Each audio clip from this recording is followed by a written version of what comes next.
सूरज चौधरी।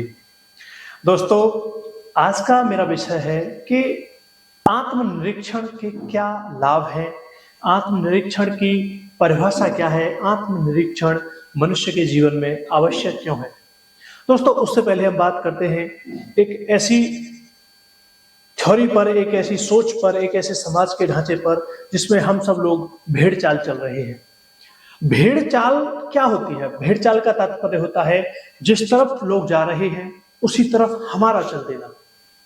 और आत्मनिरीक्षण की जो परिभाषा है वो यहीं से निकलती है। आत्मनिरीक्षण का मतलब है कि जहां लोग जा रहे हैं मुझे वहां नहीं जाना, जो लोग कर रहे हैं मुझे वो नहीं करना, मुझे क्या करना है ये मैं खुद जांचूंगा, इसकी जानकारी, इसकी निर्णय को मैं खुद लूंगा कि मुझे क्या करना है, मैं किसके लिए बना हूं, मेरे लिए क्या बेहतर है। इसी को कहीं ना कहीं बहुत विस्तृत रूप में जब वर्णन किया जाता है, बहुत अच्छे तरीके से समझाया जाता है, तो आत्मनिरीक्षण पर तो अनेकों किताबें लिखी जा चुकी हैं। हम उसमें से छोटी सी बातों को लेकर अपनी बात को समझने की कोशिश करते हैं। दोस्तों, हम कुछ खाते हैं, हम एप्पल खाते हैं, हम ऑरेंज खाते हैं, पपाया खाते हैं, हम ड्राई फ्रूट्स खाते हैं, हम डीपली फ्राइड फ्रूट्स खाते हैं, प्रोडक्ट्स जैसे मोमोज, पेटीज, अन्य बर्गर, ईटीसी, पिज्जा वगैरह। हम दाल रोटी खाते हैं, हम जो कुछ भी खाते हैं उन सबके परिणाम होते हैं, लाभ और हानि होते हैं। अब एक व्यक्ति तो बस खाता है, उसका काम है कुछ भी दिख गया, भूख लगी और खा लिया, उसे ना मतलब है कि इस खाने का मुझे क्या परिणाम मिलेगा, कितनी कैलोरीज मिलेंगी, कितनी प्रोटीन्स मिलेंगी, कितनी विटामिन मिलेंगी, कितनी एनर्जी मिलेगी, कितना कार्बोहाइड्रेट मिलेगा, उसे कोई मतलब नहीं। और एक व्यक्ति है जब भूख लगी तो निर्णय लेता है कि मुझे क्या खाना है। वो देखता है कि मेरे लिए बनाना, केला जरूरी है, मेरे लिए संतरा जरूरी है, मेरे लिए बादाम या काजू जरूरी है, मेरे लिए दाल रोटी जरूरी है, या मेरे लिए मोमोज जरूरी है। अर्थात आपके लिए क्या जरूरी है, क्या जरूरी नहीं है, इस चीज को आंतरिक रूप से अपने मन मस्तिष्क में विचार करना, विचार करने के बाद निर्णय लेना, यही आत्मनिरीक्षण करके लिया हुआ निर्णय कहलाता है। आप लोग खुद सोचिए, कौन सा निर्णय बेहतर है? जो और कर रहे हैं वो करते रहना बेहतर है, या सोच समझकर अपने अनुसार कि मेरे लिए क्या सही है वो निर्णय लेना बेहतर है? हर कोई तो क्रिकेटर नहीं बन सकता, हर कोई तो पहलवान नहीं बन सकता, हर कोई आईएएस ऑफिसर नहीं बन सकता, हर कोई हर कुछ नहीं कर सकता। अगर कोई हमसे कहता है ना कि तुम तो कुछ भी कर सकते हो, तो समझ लेना वो झूठ बोल रहा है। हर इंसान सब कुछ नहीं कर सकता। जब भगवान राम आए तो उन्होंने मर्यादा में जीवन जिया, जब भगवान कृष्ण आए तो उन्होंने अलग ही जीवन की एक धारा बहाई। भगवान कृष्ण राम नहीं बन सकते थे, भगवान राम कृष्ण का जीवन नहीं जी सकते थे, भगवान बुद्ध भगवान कृष्ण की तरह नहीं जी सकते थे, उन्होंने अपना रास्ता चुनना पड़ा उनको। आप कभी दूसरे के जैसे हो ही नहीं सकते, आप कभी भी दूसरों के अनुसार जी ही नहीं सकते। इसलिए अब आप क्या करें कि अब अपने अनुसार जीते हैं तो परिवार में विरोध होता है। पिता चाहते हैं कि बच्चा मेरे अनुसार जिए, भाई चाहता है भाई मेरे अनुसार काम करे, पत्नी चाहती है आप मेरे अनुसार चलो, माँ चाहती है आप मेरे अनुसार चलो। फिर चले किसके अनुसार? आप किसी के अनुसार मत चलिए, आप अपना आदर्श सुनिए। आप किसी शास्त्र को या किसी महान अपने पीएम या राष्ट्रपति हैं, कोई वैज्ञानिक हैं अपने देश के, कोई आध्यात्मिक बहुत अच्छे संत हैं, उनको अपना आदर्श बनाइए और अपने मन की सुनिए।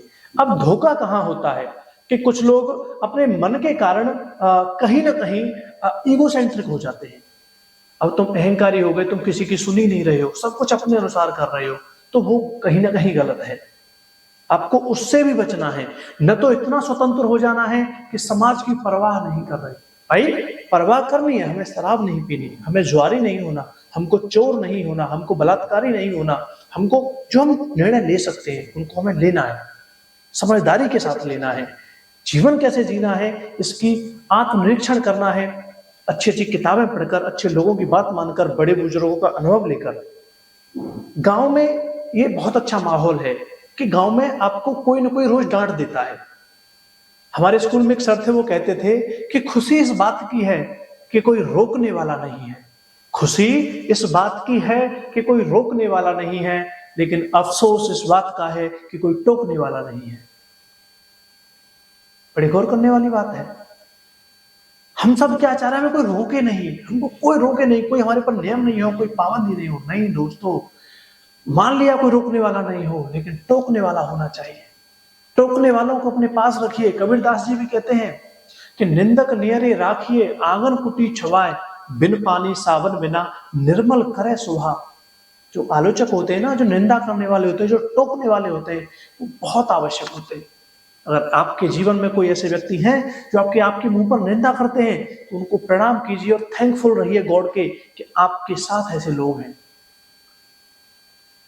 तो आत्मनिरीक्षण का मार्ग संसार का सबसे बेहतर मार्ग, सबसे उत्तम मार्ग है।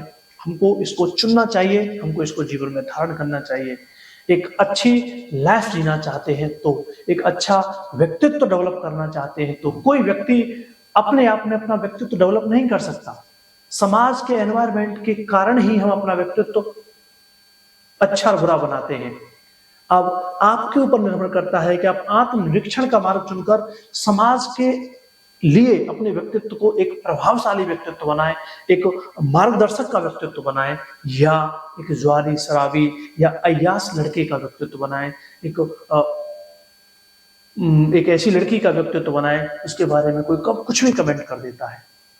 तो निर्णय आपके हाथ में है, चुनाव आपका है कि आप क्या बनेंगे। भगत सिंह ने चुना तो आज वो पूजनीय है। सुभाष चंद्र बोस ने अपनी जवानी देश के लिए दी, महात्मा गांधी जी ने अपना जीवन देश के लिए दिया, विवेकानंद जी ने शादी को ठुकरा कर अपना जीवन अध्यात्म के लिए दिया। तो आज सब लोग, ऐसे हजारों लोग, एपीजे अब्दुल कलाम हुए, ऐसे कितने महापुरुष हैं। वो महापुरुष सिर्फ इसलिए हैं क्योंकि उन्होंने आत्मनिरीक्षण किया, अपना चुनाव अपने कंधों के आधार पर किया, अपनी मस्तिष्क, बुद्धि और क्षमताओं के आधार पर किया। फिर उन्होंने क्षमताओं से परे काम किए। जो क्षमताओं के आधार पर निर्णय लेते हैं वो क्षमताओं से ज्यादा काम करते हैं। तो देखना आपको। Thank you. जय हिंद, जय भारत।